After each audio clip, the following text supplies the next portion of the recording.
জনগণ চাইলে আওয়ামী লীগ আবারও ক্ষমতায় ফিরবে, এই বিস্ফোরক মন্তব্য করলেন স্বরাষ্ট্রমন্ত্রী সালাউদ্দিন আহমেদ। কিন্তু কেন হঠাৎ এই বক্তব্য, কি ইঙ্গিত দিচ্ছেন তিনি? গতকাল এক সংবাদ সম্মেলনে সাংবাদিকদের প্রশ্নের জবাবে স্বরাষ্ট্রমন্ত্রী সালাউদ্দিন আহমেদ বলেন, রাজনীতিতে শেষ কথা বলে কিছু নেই। জনগণ যদি মনে করে আওয়ামী লীগের প্রয়োজন আছে, তাহলে দলটি আবারও ফিরে আসবে। এটা গণতন্ত্রেরই অংশ। তার এই বক্তব্যের পরপরই রাজনৈতিক অঙ্গনে তুলপাড় শুরু হয়।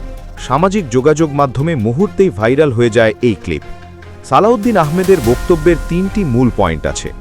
এক, তিনি সরাসরি আওয়ামী লীগকে নিষিদ্ধ বা বাদ দেননি, বরং জনগণের ইচ্ছাকে সামনে এনেছেন। দুই, তিনি গণতন্ত্রের অংশ শব্দটি ব্যবহার করেছেন, অর্থাৎ ভোটের মাধ্যমেই যে কোনো দল ফিরতে পারে সেই বার্তা দিয়েছেন। তিন, এই বক্তব্য এমন এক সময়ে এসেছে যখন দেশের রাজনৈতিক দলগুলো নির্বাচনী রোডম্যাপ নিয়ে আলোচনা করছে।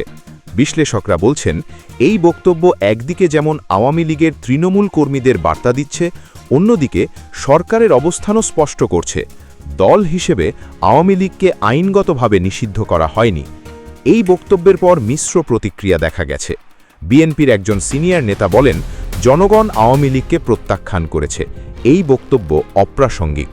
অন্যদিকে আওয়ামী লীগের তৃণমূলের অনেক নেতাকর্মী এই বক্তব্যকে ইতিবাচক হিসেবে দেখছেন। একজন কর্মী বলেন, আমরা আশার আলো দেখছি। সাধারণ মানুষের মধ্যেও আলোচনা তুঙ্গে। ফেসবুকে একজন লিখেছেন, দিন শেষে সিদ্ধান্ত জনগণেরই। আরেকজন লিখেছেন, আগে জবাবদিহি, তারপর রাজনীতি। স্বরাষ্ট্রমন্ত্রীর এই বক্তব্য তিনটি কারণে গুরুত্বপূর্ণ।